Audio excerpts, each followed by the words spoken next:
the director of Empowered, a study of sexuality. That's his own business that he built from the ground up. What an entrepreneur. He is also a sexual behavior analyst. In his practice and in his business, it's focused around the design and implementation of behavioral therapy utilizing ABA and sex therapy modalities, with an emphasis on sexual behaviors and safety. He does functional behavior assessment. He is a trainer, CEU provider, and in the state, in the nation, and at international levels. I've heard Nick reference variety of conferences that he's spoken at. I cannot name them all. He is a practicum supervisor and an honorary professor at SLU and UMSL in Linwood. He's an instructor for the peers for young adults and the curriculum for sex ED&D and learning through gaming, sex on the spectrum, and a facilitator of positive, and that's with a Z, HIV and plus support group. The objective of, Nick's goals in life is to utilize his training and knowledge as base and means for empowering the lives of others with and without disabilities through a variety of modality framed within sexual behavior analysis. So, Nick, I will defer to you. Thank you so much for joining us today. And as always, we appreciate your presentations and the information that you're sharing. I appreciate you so much. Thank you, Rita. I am going to go ahead and start sharing my screen. Let's see here. I believe that I'm doing this correctly. It's been a minute since I have used WebEx. I'm not a WebEx guy. Let's see. Nick, we see your presentation. Oh, fantastic. That means it's working. There we go. It is loading into slide mode. You are good to go, sir. All right. Thank you so much. So I am going to present today on healthy relationship values. My name is Nicholas Maio Aether, and I am a sexual behavior analyst, as Rita said. I'm also an LGBTQIA plus family systems specialist. I've been doing ABA since 2012, board certified in 2013, and I opened Empowered, a Center for Sexuality, in 2015. I'm also an ASECT certified sexuality counselor, and I'm the bylaws chair of ASECT, which is the American Association of Sexuality Educators, Counselors, and Therapists. I'm also on their mentorship committee. And on top of that, I'm just a huge nerd who gets lots of degrees. And I'm also now running a program that's going to launch in 2023, where we will be certifying behavior analytic professionals as certified behavioral sexologists. So I'm really excited about that. Let's get into this presentation. We have 3 learning objectives. Our first one is that you will gain exposure to ABA-aligned methodology regarding clarifying values and defining a, quote, healthy relationship. I'd like to start by noting that values are very different from goals. Goals are things that we can check off, we got it done, and then we're on to the next goal. But values are lived. So I really want to just kind of note that values can be things that you are currently living, or also kind of the way you want to be living. Like I might value honesty, but suck at it. That doesn't mean that I don't value it. I just need to be adjusting my behavior to align with my value. Values are the primary drivers of behavior. And so knowing oneself through a values framework can help reduce the need for specific behavioral assistance. This is kind of the basis of acceptance and commitment therapy, and really notes that in that framework, when we do value align behavior, we oftentimes are able to reduce the length of overall ABA intervention when it is for like intensive problem behaviors related to like impulsivity or coping, things of that nature. I'm not saying that that works for every situation by any means. But I would like to look at a values clarification exercise. This is one that I use in my ABA programs. And so I have disseminated this in a few different conferences. But I think this is a really, really good one to be looking at. So if you could be any character from any lore, who would you be? The one that you like the most. So this is a question we can ask if we're house staff, if we're a behavior analyst, if we're a social worker. Any of us can work with a client and potentially ask them these kinds of questions. What is it about this character that makes them so cool? I try and get 5 to 10 values out of my clients, and I also validate their efforts and their choices. Just because I don't share the value doesn't make it wrong. Is there anything about them that you don't like or disagree with? So that's in reference to that character. And so now I've got kind of counter values, which are like the opposite of my client's values potentially. So we can start exploring that as well. Uh, and asking, do you find honesty important? If you said that you did not like that this character lies a lot. So we go ahead and we validate their effort and their choices. And now we have a list of values, ideally trying to get it up around 10 I have found to be very helpful in my practice. But these can help guide the clients through life. And when things get tough, their goal is to really remember who they want to be and make some room for discomfort so that they can actually act aligned with who they want to be more than what feels like they have to do right now. So when something happens, what's something that you can do that's linked to your value of honesty? What can you do that's linked to your value of partnership? Uh, linked to your value of safety? Linked to your value of sex? So the most important thing to remember is that you didn't have this guide in the past. This is something that I tell my clients. You didn't have this guide in the past. So when things get rough, don't listen to this voice in your head that's telling you that the past is going to repeat itself. You control your behavior. Helping my clients understand that they control their behavior has been a huge, huge part of my practice, because a lot of my clients come in thinking they cannot control their behavior. They don't know why they engage in it. They don't know why they're acting this way. They say that they can't control it. And so helping them understand that they can control it. What they cannot control is this storm inside. And so if they can control their behavior long enough, they can get the storm inside either addressed or to pass. So that's really what I try and do through values clarification.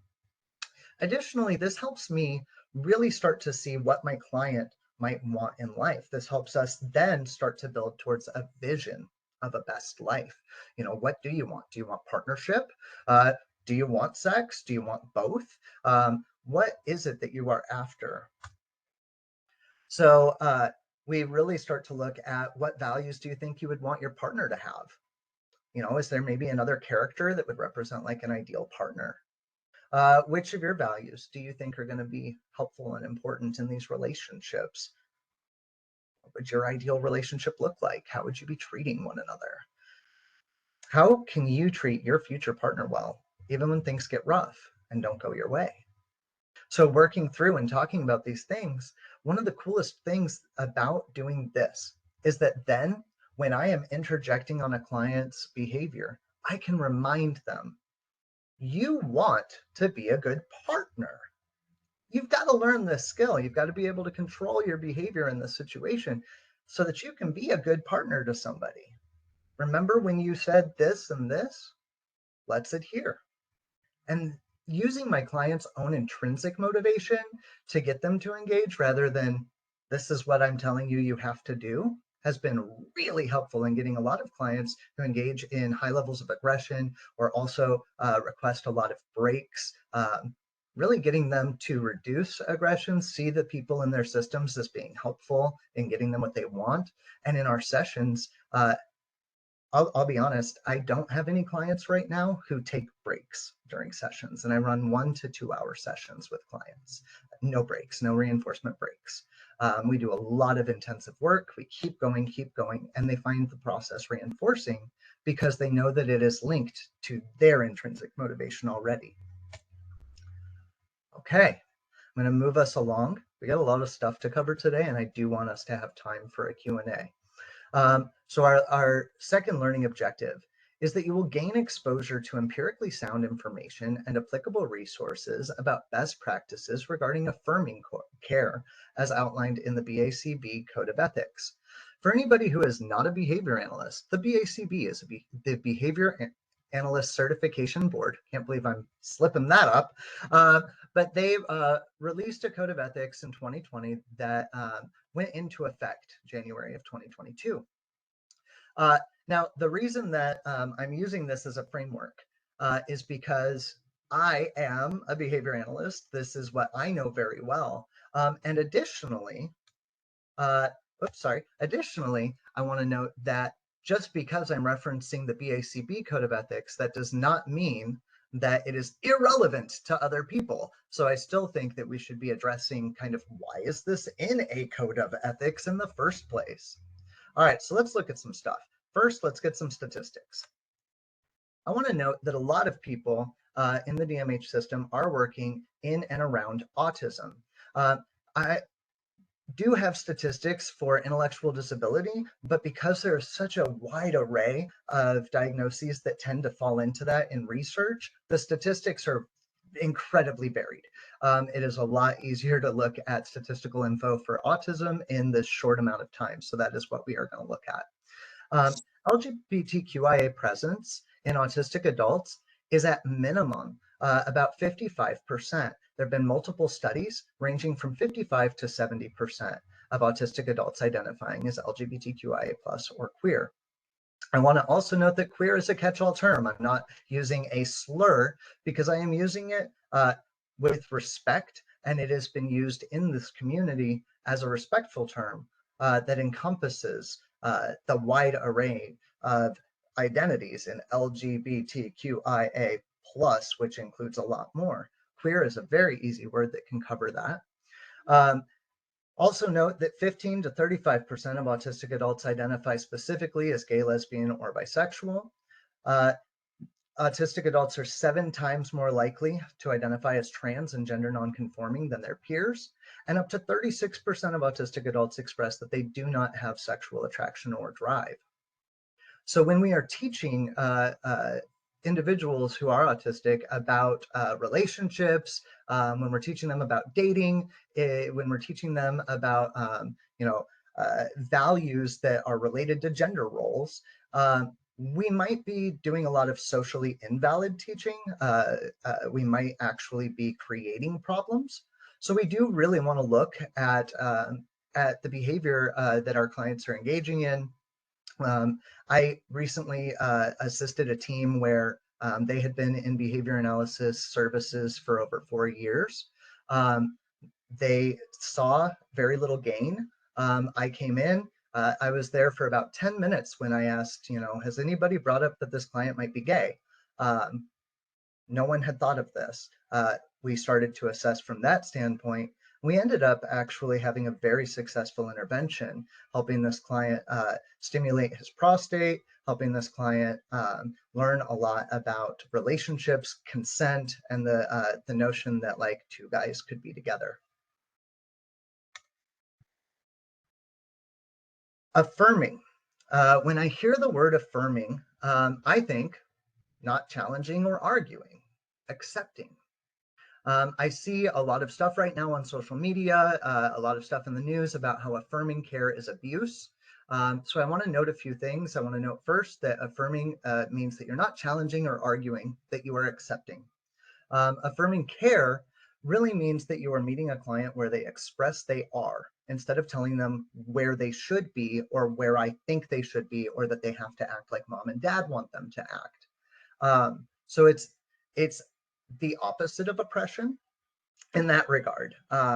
Now, I do want to note that this can look like different things. It can look like accepting their pronouns and gender identity, sexual and or romantic orientations. I've had client come in and one day the client is identifying as a woman and the next time client is identifying as a man and then back to identifying as a woman. And guess what? Every time I saw that client, I respected that.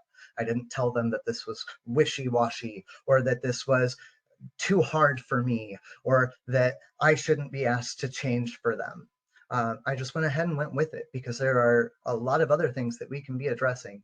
And this individual also needs to feel kind of like good and safe in their own skin, so that they can have a quality life. And it is our job to help provide them that. It is not our job to judge them or tell them who they are, what they should be, anything of that nature. So making treatment decisions that are socially valid for the client based on who they express they are with their input. I heard earlier in the last presentation uh, something along the lines of uh, including people and making sure that their input is there and relevant and included. And I'm just 100% with that. Ensuring that the system is not encouraging self-harm or suicidality through microaggressions. I have come into systems where the client was engaging in severe SIB, that's self-injurious behavior, because no one was affirming their pronouns and was telling them that they were a girl when they were telling everyone else, I'm a guy. And so, attempting to harm themselves and chop off certain anatomy because no one else was respecting or assisting this person within their systems. So what are microaggressions? Microaggressions are small, hurtful, and highly judgmental comments or behaviors commonly engaged in towards minorities by majorities who rarely see the issue with their own behavior. Saying things like, I like you, but not that part of you. I can support you, but not with that. Haven't you ever just tried to be normal? It would be so much easier. Or sometimes it looks like overreacting. Overreacting to hand holding or a public kiss because it's gay and kids shouldn't have to see it. Well, then why do kids have to see it? Straight people do it all the time. Making a kid wear gendered clothing that doesn't match their tastes because it's what boys are supposed to wear or girls are supposed to wear. Uh, all of those things are seen as microaggressions by people in the queer community. These are things that have hurt them, that when their families do this or their providers do this, it increases the likelihood of self-harm and suicidal ideation. What is transitioning? Transitioning is the process of adjusting your expression to match your gender orientation. Now, when somebody says that they want to transition or that they want care that is going to affirm transitioning, that does not necessarily mean that they want surgery. Affirming care does not mean that we are going around hacking off or installing parts into children. This is not what's happening, and it's not even what's happening with adults. So there's non-medical transition. This is coming out. This is learning to cope with this situation. This is changing clothing, makeup, vocal training to talk higher or lower in tone, social activities. But then there is medical that is also non-surgical. Puberty blockers are temporary. They allow teens to live in their gender until they're an adult, and it's a reversible trial. And then there's hormone treatments, which can be a lot more permanent over time. Some of the effects are more temporary, but typically, if it is a minor, they recommend a puberty blocker. If it is an adult, then they can look at hormone treatments. And then there is the medical and surgical, top and bottom surgeries, facial plastic surgeries, implants, things of that nature.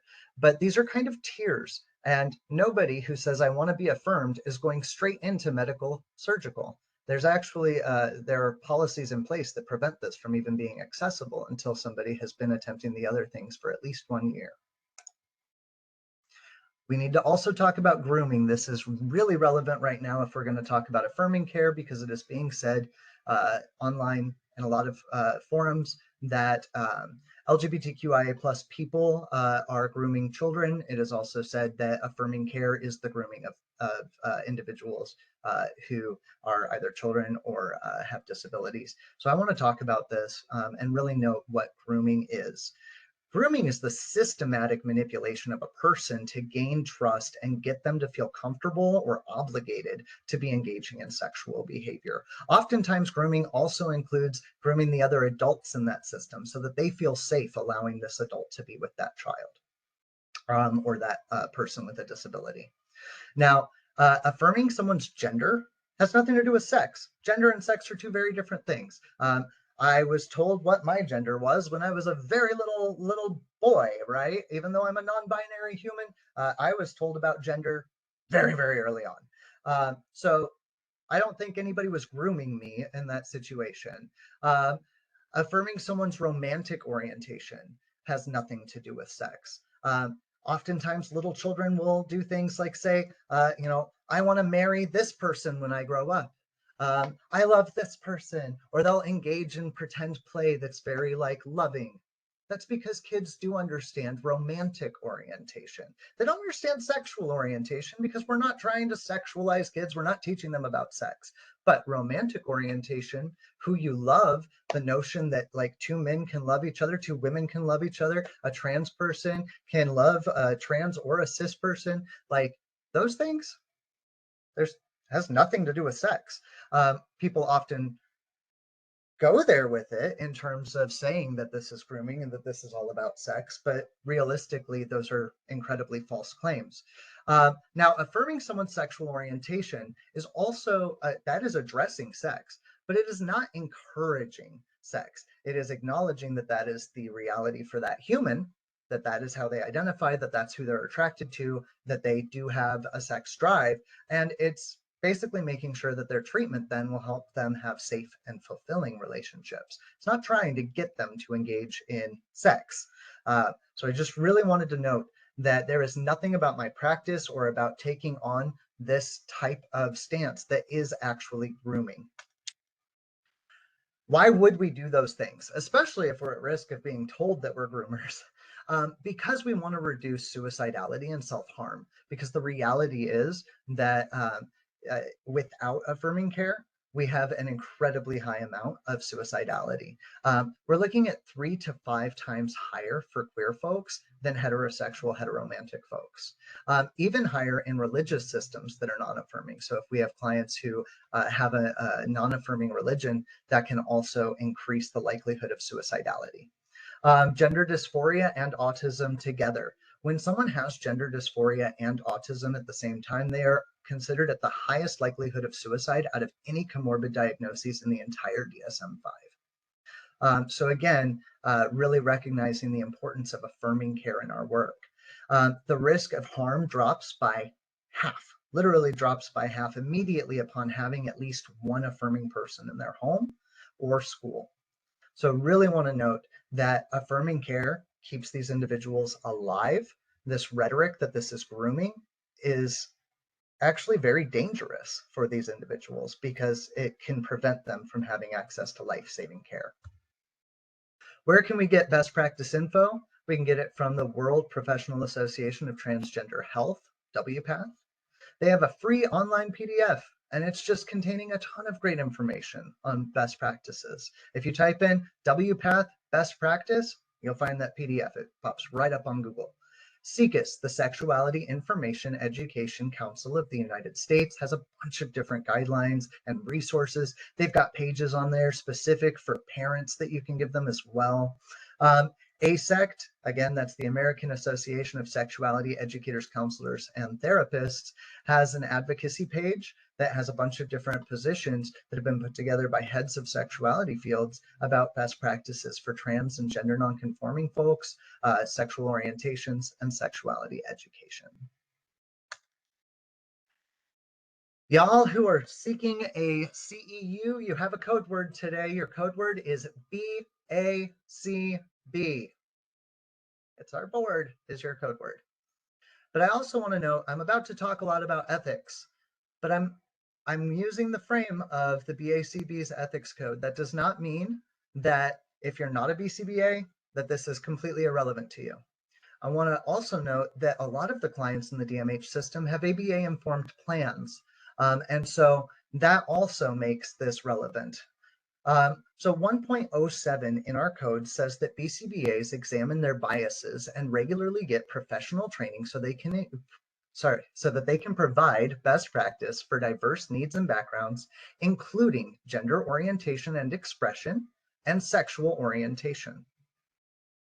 1.08 of our code says that we cannot discriminate, including sexual and gender orientations.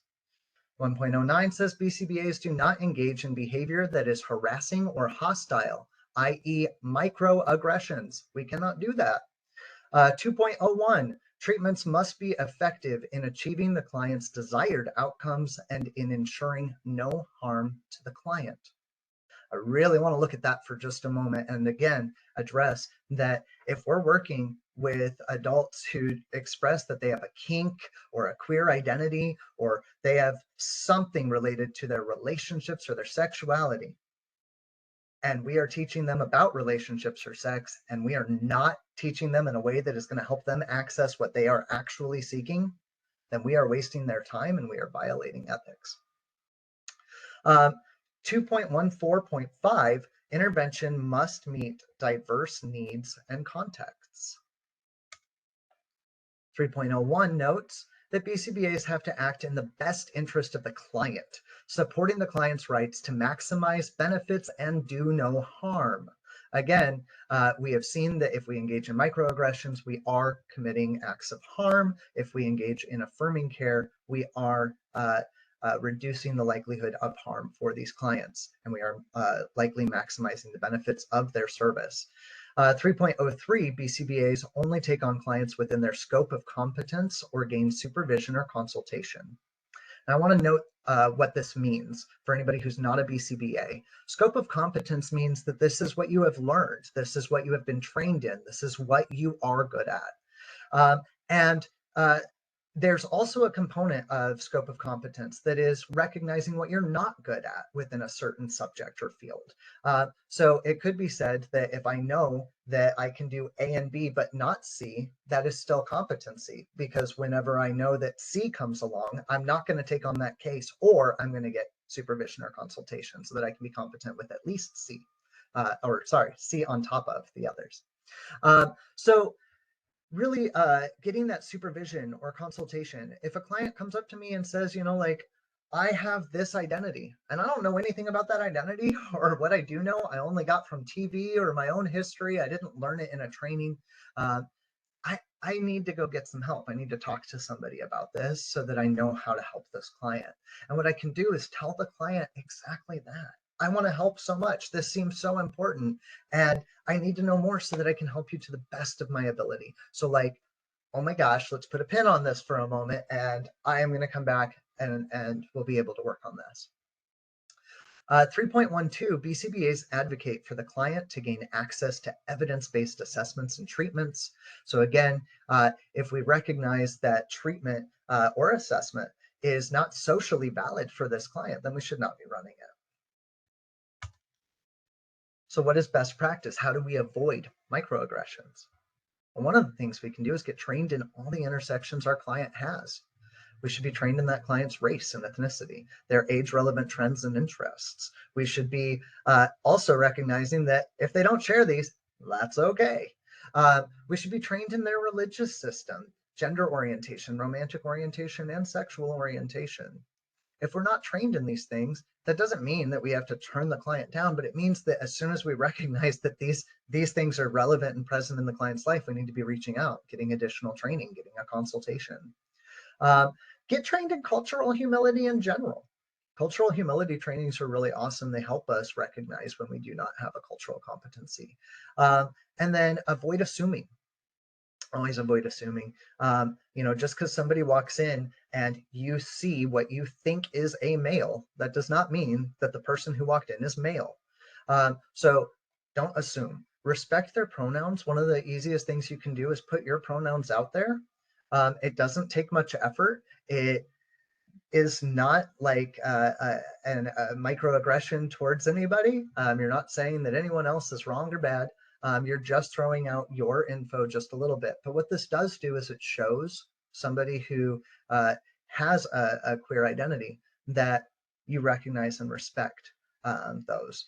Recognizing all behavior as potential language. And so looking at what these clients are really doing, what is going on, not just what are people saying this behavior is for or about.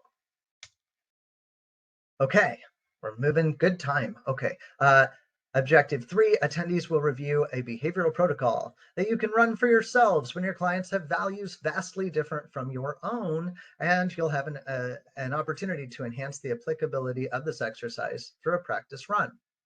So basically what I'm going to do is I'm going to run this with you. And I'm going to ask you to follow the prompts, because this is one that I am saying, if your client comes to you and is expressing that their values or what they want out of life are things that like you're not comfortable with, how are you going to handle it so that you can still do your job, so that you can still do right by this client, so that you are not a factor in this client wanting to harm themselves, harm others, or take their own life?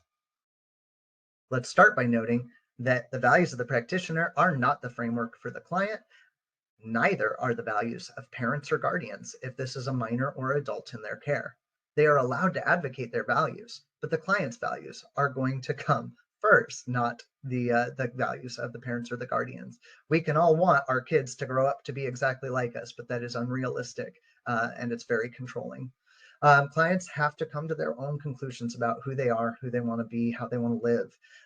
So this is something where a lot of like autistic advocates are saying that ABA is abuse, or ABA is conversion therapy for autism to make them act a certain way. Let's back off of trying to control and helping clients really build their own understanding. There will always be divergence, so it will be uncomfortable. Nobody's going to have the exact same values as you, and even if they did, they're not going to see them the exact same way. We can both value honesty, and maybe in my valuing of honesty, that means that I say everything that is on my mind. And maybe I have a friend who values honesty, and they view that you should be very honest when you are asked, but they don't share everything that is on their mind. We both value honesty, but we see it different. But when there is a difference, it can make us uncomfortable. But that doesn't mean that it's bad. Like, different often feels uncomfortable. I think we can all agree on that one. That's not a new thing. That's not even a thing out of ABA. That's just kind of a known thing. What are the thoughts, feelings, sensations, or urges that you're going to need to make room for so that you can be your best self? And so this is something to just really think about. Like, what are those? What thoughts do you have? When somebody is coming up to you and they're telling you something that's very different, I'm sure already in your life you've met people who are very different from yourself and it's been uncomfortable. What are the thoughts that made you want to shut down or engage in a microaggression? Think about that for a moment. You can write these down if you want to, but you don't have to. The feelings that those thoughts create. Now, feelings are actually evaluations of descriptors, which is so interesting. If I say I feel anxious, that's because there's things happening in my body that I could be describing that lead me to feel anxious. Those are sensations in my body. So what are the sensations that you get when you feel uncomfortable? How do you know you're feeling uncomfortable? Right? What are the things that you feel in your body, the sensations? And when you have those thoughts that lead to those sensations that you're evaluating as feelings, what's your urge to do in that moment? Right? You probably have an urge to shut down or engage in a microaggression. It's pretty common stuff, or to avoid, just completely walk away from it. When you have all of that, the idea is to make room for it, to allow that discomfort to exist. So really, we start by committing to how we're going to respond if it arises. So here is the protocol and what it looks like. My goal is, and we could phrase this a lot of different ways. I want you to just go ahead and think how you would phrase this, or write it down now. My goal is.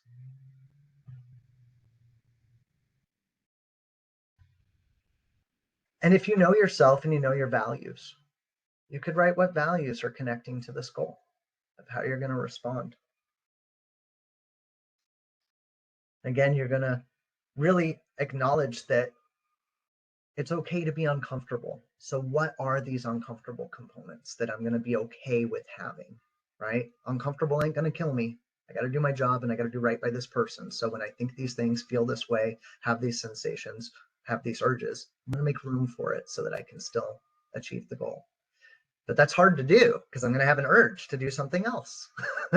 So when it's hard to do, it would be useful to remind myself that, I don't know, one of the more common things that I do see people over time, I've just noticed a trend in this, is a lot of people try to remind themselves that these are just thoughts, feelings, sensations, or urges, that this isn't going to kill them, that they want to focus on their job. I can break this goal down into smaller steps. And so we can list any steps that we might have there. Maybe this also includes getting additional training. I will commit to achieving this goal on, and then you commit to an action, and you make that action happen. In behavior analysis, we might have the client sign this, right, and call it a behavioral contract. And that is kind of what this is. This is you making an agreement with yourself. You're saying, this is how I'm going to approach this, so I can be my best self, so that I can be here as a support for these humans, so that I'm not the reason that this human wants to kill themselves or hurt others or hurt themselves. If anybody ever wants a copy of this, I can get you a copy of this. You can always, of course, write down the prompts, but I have no problem giving people copies of the Willingness and Action Plan. It's not my own, but it is an open source document. I want to thank everybody for letting me come today, for letting me talk about such intense things. I know that you probably had to make room for some of what I was saying, some of the thoughts, feelings, urges, and sensations you had. And so I want to open up with our remaining 8 minutes to a Q&A. I want to allow people to get out their thoughts, their feelings, the things that they have in response to all of this.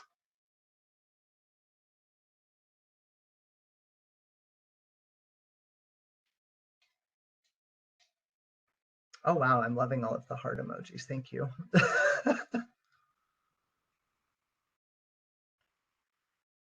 If people would like to reach me, I'm going to go ahead and put that in the chat. I do see some things. Oh my goodness. Oh, this feedback. Y'all are going to make me cry.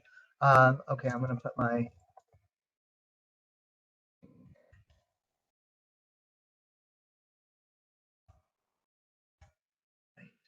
Does anybody have any questions or thoughts?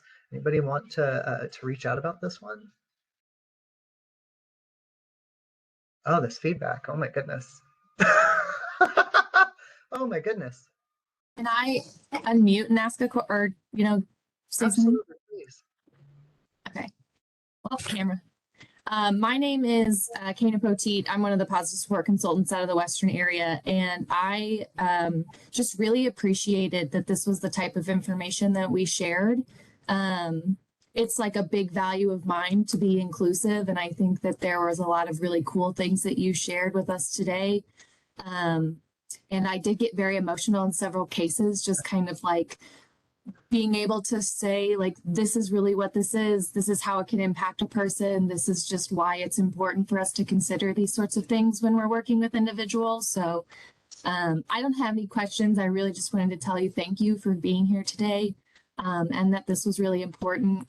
And I'm not going to cry because I cry very easily, but I very much appreciate what you shared. And I've already taken some ideas back personally to think about how I can try and incorporate the things that you gave us today. So yeah, thank you. Thank you. Oh my goodness. Oh my goodness. I'm going to cry. I'm like, literally, I'm not even joking here. You got me. Yeah, got me. Ah, anybody else got some thoughts? Hi, I would also like to say something. I'm sick, so I'm not going to turn my camera on because I look like garbage. What you shared was so very important. And there were a lot of things that personally hit home for me for reasons that don't matter, that we don't need to dive into and take any time away. But there are so many places, even just around the state, that don't understand how important these kind of things are yet.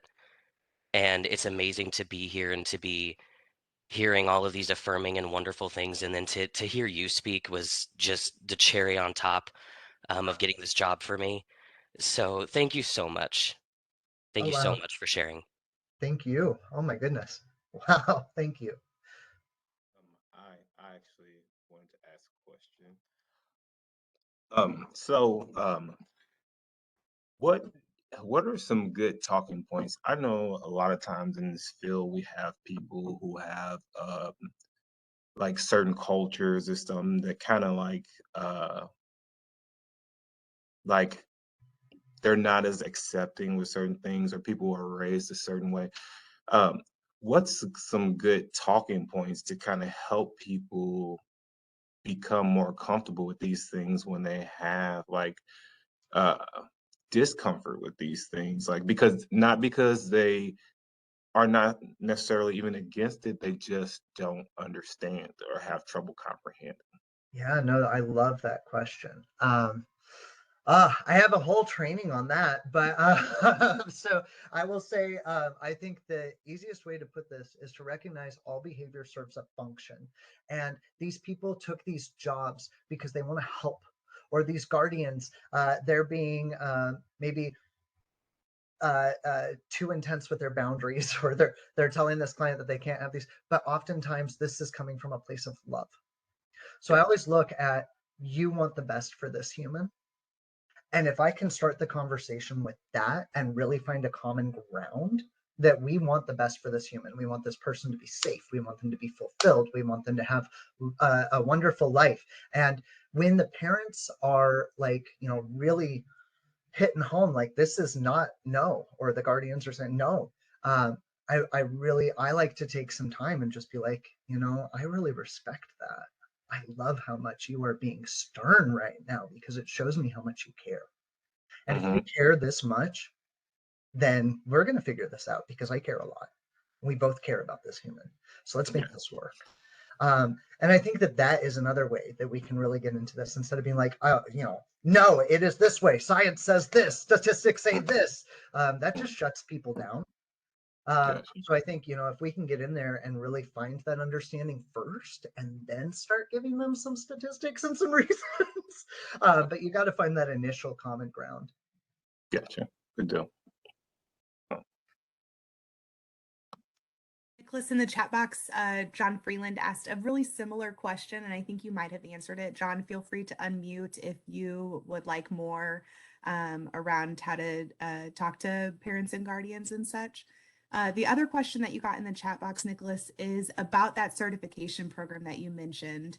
I think they just kind of wanted to know more so they could get involved. Absolutely. So and I also see another one about the training for addressing parents. So the program that I'm putting out, we're gonna launch it January. It's being done through Study Notes, ABA, and Empowered Center for Sexuality as a joint venture. It is 90 continuing education units, so 90 clock hours of continuing education. And this training that I've been talking about is part of that. So it hasn't been released just yet. We do have about 1/3 of the trainings released as a soft opening right now on Study Notes ABA's website, their CEU portion. We actually have a whole page specific to sexual behavior analysis. And that's got about 1/3 of our program already on it. We just kind of really wanted to get a lot of feedback, have that open. I will say, anybody who takes any of those before and then enters into our CERT program, those will count. But it is 90 continuing education hours. It's also a 100-hour practicum, supervised practicum experience. We have a team of supervisors, and then we are doing an in-person 10-hour event. It's over 2 days. Each day is 5 hours. We're hosting one next year in June in Anchorage, Alaska, and then another one next year, probably September, October, here in St. Louis. But those are all of the components. Once somebody has met all three components, the supervised practicum, the continuing education, and the 2-day in-person, then they are able to certify. The certification will last 2 years. and will demonstrate competency in working with individuals with disabilities when it comes to sex, sexuality, gender, sociosexual behavior. We also have a level 2 certification to work with neurotypical individuals and couples. And that one requires an additional 100 hours of practicum and an additional 30 hours of continuing education. This is John. To kind of do an addendum to what Grant was saying earlier, like if you do, like say you have tried to approach it from a perspective of empathy and try to connect with the person on the fact that like you don't fight this hard for something that you don't care about, and they still insist on like not budging. Do you have like a set of like a threshold of like, okay, I will take myself this far, and then at this point, I'm going to set a boundary? I have set a boundary if parents try to come after me, my gender, my sexuality, my relationships. I have had parents who have Facebook stalked me and come in with information about me. That definitely did not, I'm not going to keep working with that family. Really sorry that you felt the need to dox me, but I can't at that point continue. There's a weird conflict of interest. I now feel yucky about you, not the client, but about you. And so in that kind of situation, recommending that they move over, I think that marriage and family therapy is also a really, really underutilized resource that can help with a lot of this. And then maybe once they've dealt with some of those things, they can come back over and get more ABA or more of a whatever service modality we're able to offer. Yeah, it's a tricky one when that kind of thing is happening. I think that's where we want to look at marriage and family therapists too, because they are a helpful addition in that regard. Thanks. Absolutely. This is Casey from the Kansas City Regional Office. I was curious if there was any biases that you felt were particularly hard to work through in your experiences, or that kind of, that made it more, that like once you had worked through those or found ways around them that made things easier? I would say one of the biggest issues that I have seen is that people, especially when there's gender nonconforming or trans identities, will think of it as a fetish. And so helping a system recognize like this is not sexual behavior, this is gender behavior. There is a fetish that involves cross-dressing, right? Transvestic fetishism. At the same time, that is a very, very small population that is engaging in that, and they almost overwhelmingly identify as cisgender heterosexuals. So again, if I have somebody who's coming up, I'm trans, I want to wear a wig, I want to do this, and their team is like, no, not in front of kids, not out in public, you can only do that in your room, like that kind of thing.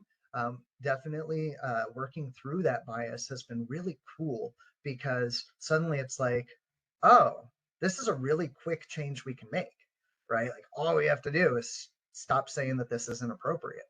And then once that's there, this individual will like feel so much better because now they can live their gender, right? Like, so that's been a really quick and easy one to get through, is helping them understand that this is not a fetish. Okay, thank you. Absolutely. I do see something from Jody Burdett. Sorry if I mispronounced your name. Like info on how I can develop a training for my clients, how they can reduce microaggressions towards peers. Ooh, Jody, I would love just a little bit more information on that. Are you saying that they are engaging in microaggressions like towards their roommates or peers in some sort of setting, peers who are of a sexual or gender minority?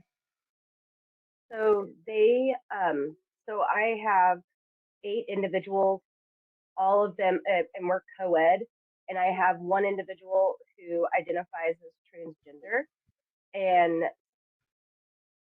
I have other individuals who obviously don't think that is appropriate. So being able to develop some sort of dialogue for everyone, so that we can reduce the amount of that uncomfortable feeling. Because you're right. I mean, the my transgender person, it's not sexual in nature, it's identity in nature, it's gender in nature.